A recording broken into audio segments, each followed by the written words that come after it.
Bonsoir à tous et à toutes. Merci de nous retrouver dans le cadre de votre programme hebdomadaire, l'invité de H sur Humanitarian Télévision.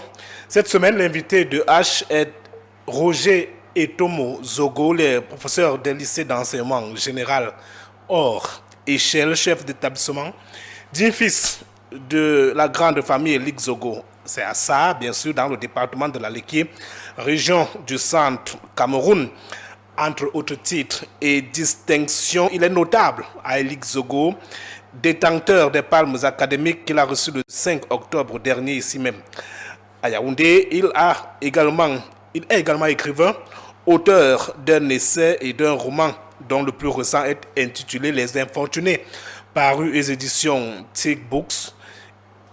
Avec lui, nous parlerons dans un premier temps, bien sûr, de cette année scolaire, de l'éducation au Cameroun, plus précisément de cette rentrée scolaire, cette année scolaire 2022-2023 qui est sur les rails depuis le 5 septembre dernier et bien sûr à une semaine à peine après la célébration de la journée mondiale des enseignants. Et dans un second temps, nous parlerons de sa vie d'auteur avec notamment son dernier roman intitulé Les Infortunés. Voilà, présenter les grandes articulations de cette autre sortie de votre programme, l'invité de H. Très heureux d'être en votre compagnie. Prenons cette légère transition et on accueille l'invité de H de ce soir. À tout de suite.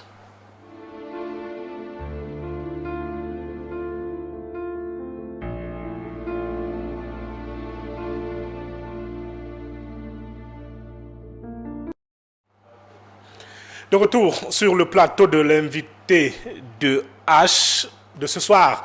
Notre invité est donc confortablement assis, installé. Roger et Tomo Zog, bonsoir et merci d'avoir répondu à notre invitation ce soir. Oui, merci. Et je voudrais dire que le plaisir est partagé. Je suis content de me retrouver sur votre plateau. D'accord, c'est vrai, j'ai essayé d'égrainer une biographie en deux ou trois fois. Parce qu'il y aurait-il une phrase, deux phrases que vous souhaiteriez ajouter sur cette Peut-être biographie? corriger quelque chose. Palme académique, ce n'était pas à Yaoundé, c'était à Monatélé. À mon atelier, d'accord. Les Infortunés, ce n'est pas un roman, c'est un recueil de nouvelles. Un recueil de nouvelles. Bon, Voilà les. entre autres. Oui, oui. Mais sur la bibliographie, c'est vrai, on a les infos. Peut-être on va revenir sur les infortunés tout à l'heure en deuxième partie de l'émission. Dit notable de la grande famille Lixogo, la notabilité se porte bien. Oui, oui, très bien, la notabilité. Comment on fait pour être Bien. notable? Comment? Comment on fait pour devenir notable? Un notable, bon, le premier critère serait celui d'avoir un certain âge, une certaine maturité, c'est-à-dire maturité sociale, une maturité peut-être physique même, sociale, je vais dire, un bon Africain. On ne peut pas parler des sujets de la famille, de la société sans être marié, sans avoir un toit, sans avoir des enfants. Donc c'est tout ça que j'appelle maturité.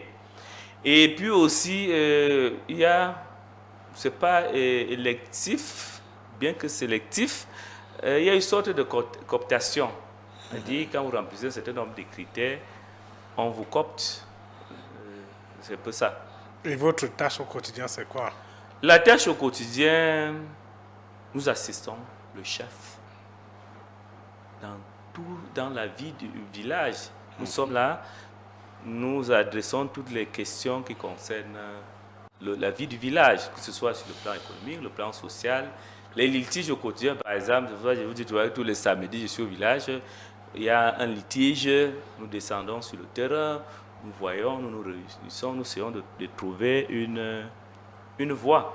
Nous venons en appoint à l'administration. Par exemple, quand vous allez chez vous portez plainte à la sous-préfecture nous renvoie le dossier, qu'on voit d'abord ce qu'il y a lieu de faire avant qu'ils prennent position. C'est un peu tout ça. Et particulièrement aussi, étant donné que nous ne sommes pas forcément basés au village, moi je joue aussi le rôle de relais, une sorte de porte-voix de la notabilité, des relations publiques, ainsi de suite. Bref, nous accompagnons les familles au quotidien. Un peu ce que je peux dire par rapport à la notabilité. D'accord, les privilégiés de la chefferie, peut-être on pourrait dire. Bon, Ceux-là qui parlent à l'oreille du chef. Oui. Ça, c'est peut-être un privilège, mais c'est plus une charge. Moi, j'appelle ça une charge parce que tout le week-end, je dois me déplacer. Il faut aller, on ne vous paye pas. Mais une charge qui n'est pas sans avantage. Je ne pourrais pas, par exemple, pour mon cas, je ne sais pas si on parle. L'avantage serait peut-être cette petite notoriété-là que vous êtes devant les gens. Mais au contraire, on se dépense plus qu'on ne peut recevoir.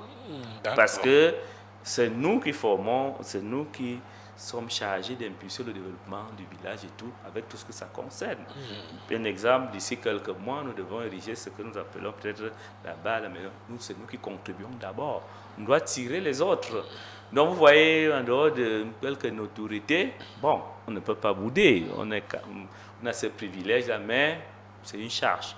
Et vous connaissez, dans notre contexte, toute charge a un coût, un prix. C'est vraiment pas... Je vous jure qu'il y en a qui ont les moyens, qui aimeraient même acheter cette production-là. C'est vrai que c'est pas le thème, mais on en parle pour sortir. Est-ce qu'on peut refuser d'être notable? On peut refuser. J'en connais un qui a refusé, un fils aîné. Il vit entre deux avions. Il estime qu'il n'a rien à faire avec nous. Bon, peut-être comme il a une culture aussi très occidentale, parce qu'il est de nationalité française, de nationalité.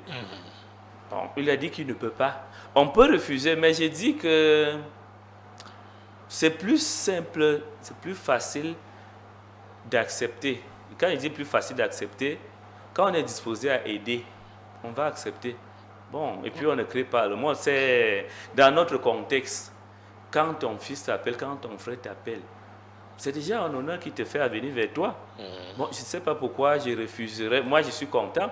Par exemple, je prends un exemple, l'autre jour, le 5, vous n'étiez pas... J'ai invité les gens chez moi. J'ai un fils qui a porté le galon et j'ai parrainé le galon. C'est une fierté, mais moi, ça me coûte. Vous voyez, ça me coûte, mais je suis fier d'élever un enfant, de le voir grandir. C'est un peu la même chose au niveau du village, c'est-à-dire... on a beaucoup de questions ces derniers temps, la question foncière, la question économique, s'occuper de la jeunesse, de la femme et tout. Quand tu peux apporter une contribution, ça donne une satisfaction personnelle et ça n'a pas de prix. D'accord, peut-être l'occasion de saluer Sa Majesté. Oui, merci. Ça serait un crime de lèse-majesté. Merci. Sa Majesté qui? Mais je n'ai pas changé de nom. Je dis maintenant, et pour saluer le chef lui-même. Peut-être le chef de salle, le chef du village. Bon, en principe, peut-être comme vous me connaissez, vous savez que chez moi, nous sommes tous des Zogo. On dit le prince Zogo. Prince Zogo. Oui, mais c'est peut-être quand vous me connaissez. Et la chefferie est dirigée par qui? Bon, il n'est même pas très loin d'ici, c'est le directeur de l'IRIC. Ah, d'accord, le voisin d'en haut. Oui, il n'est pas très loin d'ici. D'accord. Bon, je profite peut-être que pour le saluer et saluer les populations du village. D'accord, c'est un voisin de HTV. Bon, voilà. Vous comprenez donc pour son cas que c'est plus une charge qu'un parti de plaisir, parce qu'il est occupé 24 sur 24. D'accord. Bon, merci pour cette entame. Notre invité, Roger Tomo Zogo. Je l'ai dit à l'entame, avant d'être écrivain, vous êtes d'abord PLEG, professeur de lycée d'enseignement général hors échelle. Aujourd'hui, vous êtes chef d'établissement. Alors, depuis le 5 septembre dernier, l'année scolaire 2022-2023 est sur les rails. Alors, sous quels auspices cette année scolaire a été lancée? Bon, Madame le ministre Nalova Lyonga a placé l'année sous le thème de la digitalisation. C'est-à-dire, on doit implémenter la digitalisation dans tous les sens. C'est presque ça le thème global. Et sans oublier que son credo a toujours été le Clean School. Clean School, l'école propre, l'école mentalement, physiquement, au niveau de la gouvernance, clean, c'est-à-dire la bonne gouvernance.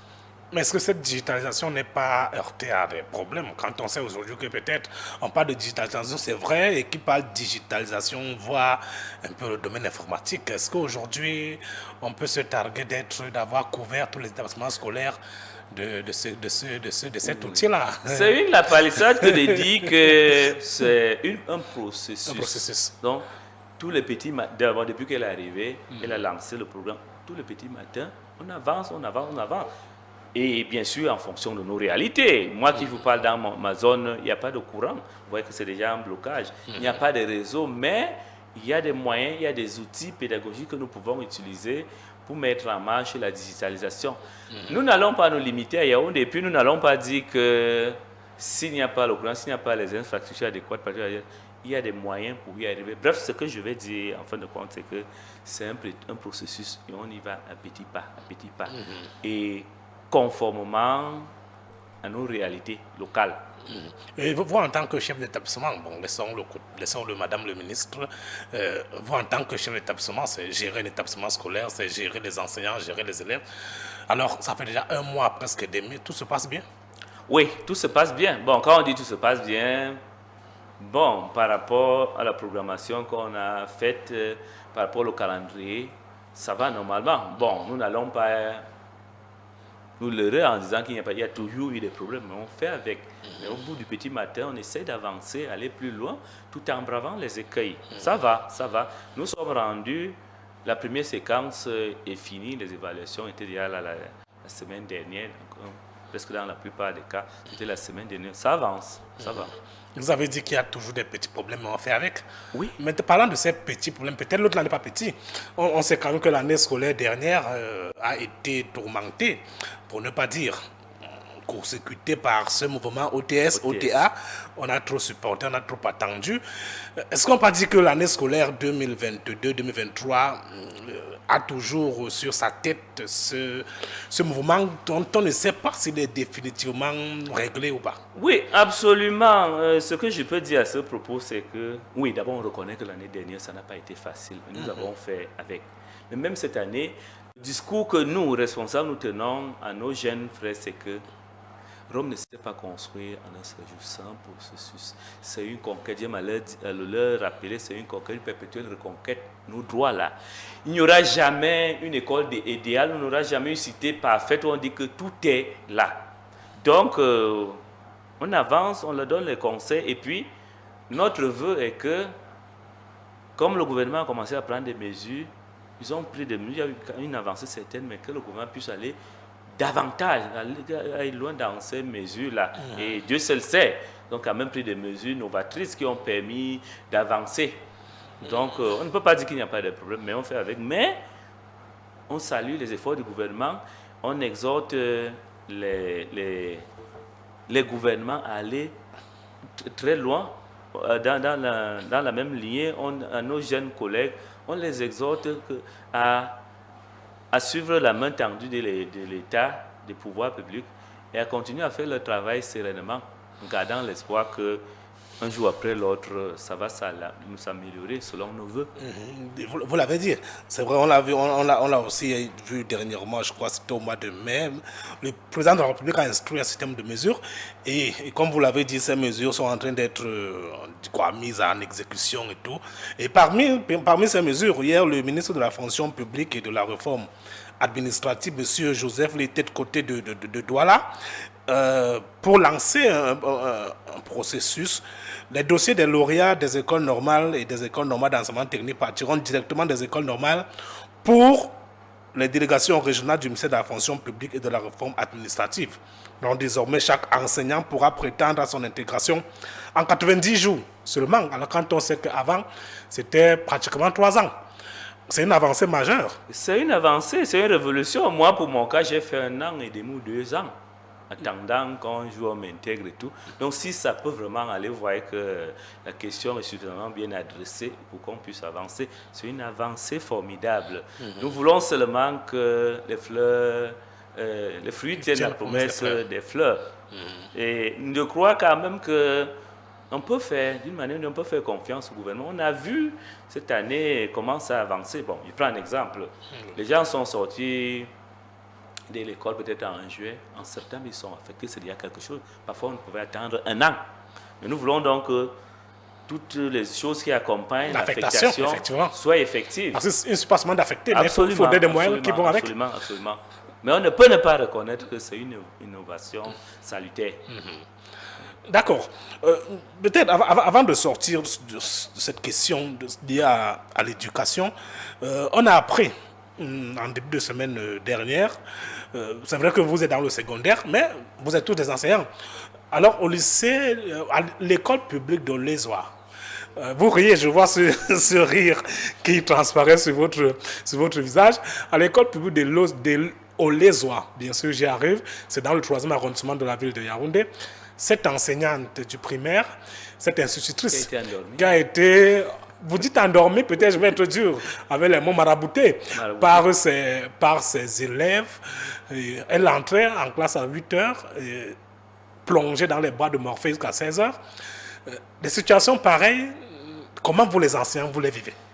D'abord, je vais dire que moi, quand j'ai suivi ça, ça ne m'a pas ému de manière particulière. C'est des situations que nous avons vécues.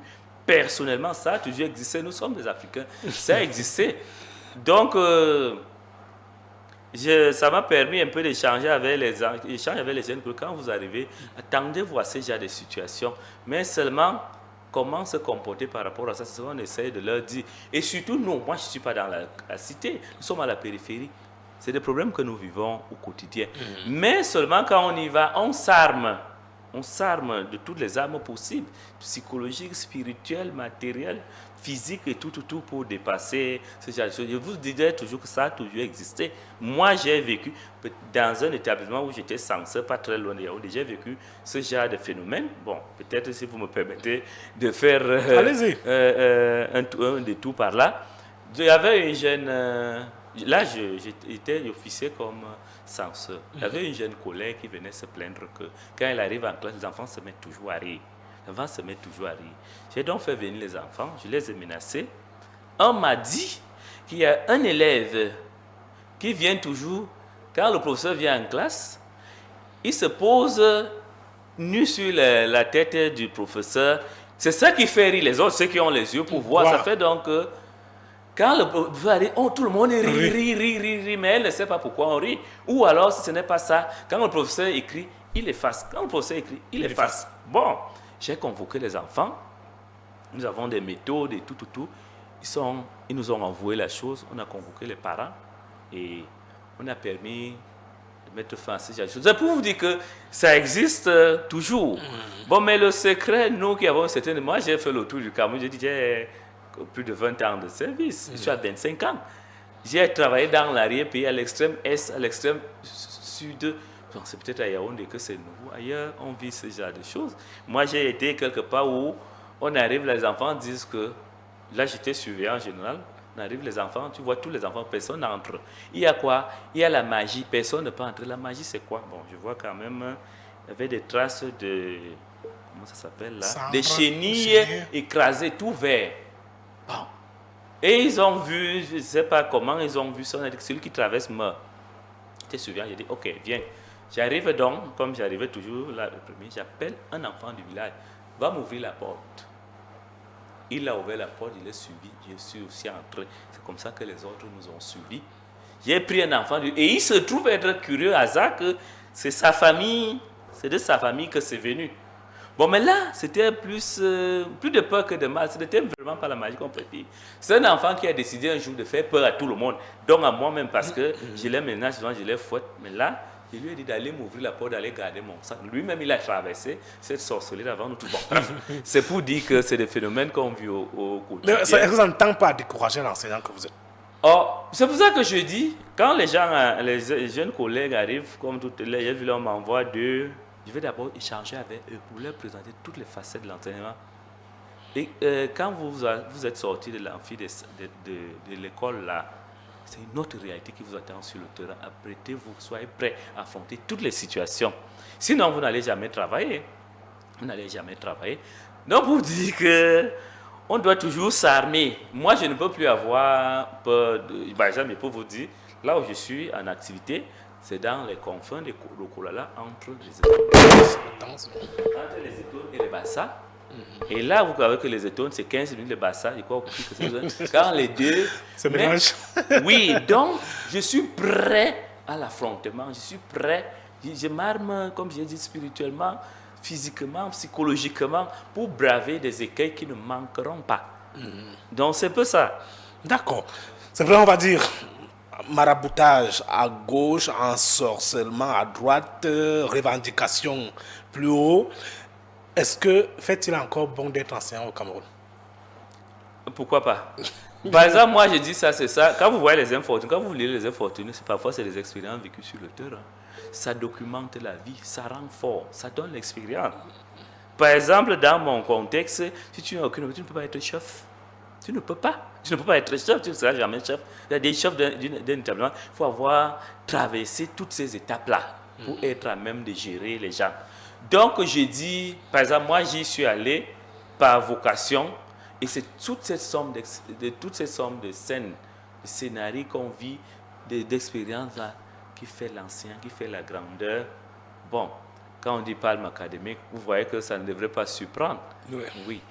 Moi, je dis, quand je fais mon travail, au-delà de tout ce qu'on peut dire, ma consolation, mon premier salaire, c'est cette consolation-là de m'être bien acquitté de ma tâche. A dit, quand je sors, est-ce que j'ai bien fait? C'est d'abord une consolation personnelle. Avant l'autre rétribution que j'attends, avant le salaire que j'attends. Ça, c'est le défaut de ceux qui ne sont pas armés, qui arrivent dans le métier par hasard. Bon, moi, je ne suis pas loin d'ici. Je peux vous dire, mon propre fils a été affecté dans les nouvelles affections à Touboro. Un enfant qui n'est jamais sorti de la capitale. Il a à peine 23 ans. Bon, j'ai dit aux jeunes qu'on a fait, mais vous avez la chance. Vous pouvez partir de Yaoundé le matin, rentrer le soir. Ce que d'autres n'ont pas. Pour arriver à Touboro, vous savez combien de temps ça va faire. Ou quelqu'un qui n'est jamais sorti de la maison, il ne sait même pas comment on achète les billets en route. Bref, c'est pour dire que quand on veut être enseignant, il faut vraiment se mettre dans la peau de l'enseignant. Surtout, il faut tenir compte de l'enseignement. Parfois, je dis que quand on est resté à Yaoundé, on ne fait pas vraiment l'enseignant. Hein. Le Cameroun ne se limite pas à Yaoundé ou à Douala. Le Cameroun, c'est Yokadouma, c'est Boulevard, c'est le fond là. C'est là qu'on vit les vraies expériences. D'accord. Donc on conclut qu'il est toujours bon d'être enseignant au Cameroun. Pourquoi pas? D'accord. Pourquoi pas? Bon, moi j'aime à l'autre dire, c'est-à-dire, ma richesse est d'abord humaine. Partout où je passe, ça c'est une fierté. Tel, voilà, il était mon propre. Par exemple, j'étais sur une chaîne là, quelqu'un m'appelle depuis très loin, il dit, j'étais mon enseignant en telle année. C'est ça la fierté. Et puis, je suis de ceux qui pensent que la richesse n'est pas forcément l'accumulation du matériel, de l'argent et tout. C'est un climat du cœur, c'est le ressenti qu'on a dans le cœur après avoir mené une bonne tâche. C'est aussi ça la richesse. Moi, je suis riche parce que chaque fois que je me lève, je suis content, je suis heureux, je ris, je partage la bonne humeur, je distille le savoir, je suis riche. Donc, il ne faut pas se braquer là en disant, c'est le procès que je fais à mes jeunes collègues. Mais au-delà de tout, nous ne sommes pas quand même les derniers à la République. Hein. Moi, quand je parle, je sais que je suis bien. D'accord. Je pense que peut-être d'autres vous prendront comme modèle. Hein. Comme modèle 25 ans de carrière quand même, c'est catégorie A1 A2 de la fonction publique. D'accord. Merci Roger et Tomo Zogo pour cette première partie consacrée bien sûr à l'enseignement, à l'éducation. On prend une légère transition et on entame la deuxième partie. On parle bien sûr des infortunés. À tout de suite.